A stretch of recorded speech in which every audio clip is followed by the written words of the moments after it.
नमस्कार. माझ्या यूट्यूब चॅनलमध्ये आपल्या सर्वांचे मनापासून स्वागत आहे. कर्मचाऱ्यांना 45,000 रुपयांचा होणार फायदा. बातमी आहे तरी काय? चला तर पाहूयात सविस्तर माहिती. त्यापूर्वी चॅनलला नवीन असाल तर लाईक करायला विसरू नका, सबस्क्राईब करायला विसरू नका, नवीन अपडेटसाठी बेल आयकॉनला प्रेस करायला विसरू नका आणि माहिती आवडल्यास आपल्या सहकारी मित्रांना शेअर करायला देखील विसरू नका. कर्मचाऱ्यांसाठी एक अत्यंत आनंदाची बातमी. पुढील आर्थिक वर्षात 2025-26 साठी व्याजदर वाढवण्याची शक्यता समोर येत आहे. सरकार यावेळी पीएफ सदस्यांच्या व्याजदरात घसघशीत वाढ करण्याची शक्यता आहे. एका दाव्यानुसार पीएफवरील व्याजदर 9% घरात असू शकतो.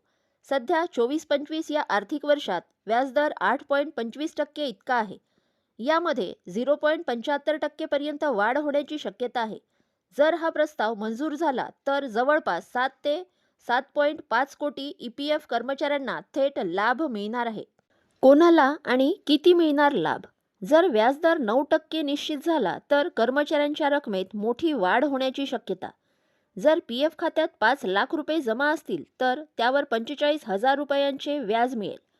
4 लाख रुपये जमा झाल्यावर त्यावर 36,000 रुपयांचे व्याज मिळेल.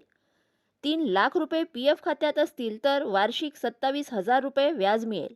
प्रसारमाध्यमांनी दिलेल्या एका वृत्तानुसार हा प्रस्ताव येत्या फेब्रुवारी महिन्यात मंजूर होऊ शकतो. जर असे झाले तर कर्मचाऱ्यांच्या खात्यात थेट अतिरिक्त रक्कम जमा होणार आहे. दरवर्षी व्याजाची रक्कम ईपीएफ सदस्यांच्या खात्यात जमा करते.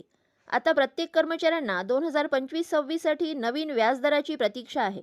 हा व्याजदर अधिक असण्याची शक्यता असल्याने कर्मचाऱ्यांना मोठी लॉटरी लागणार आहे.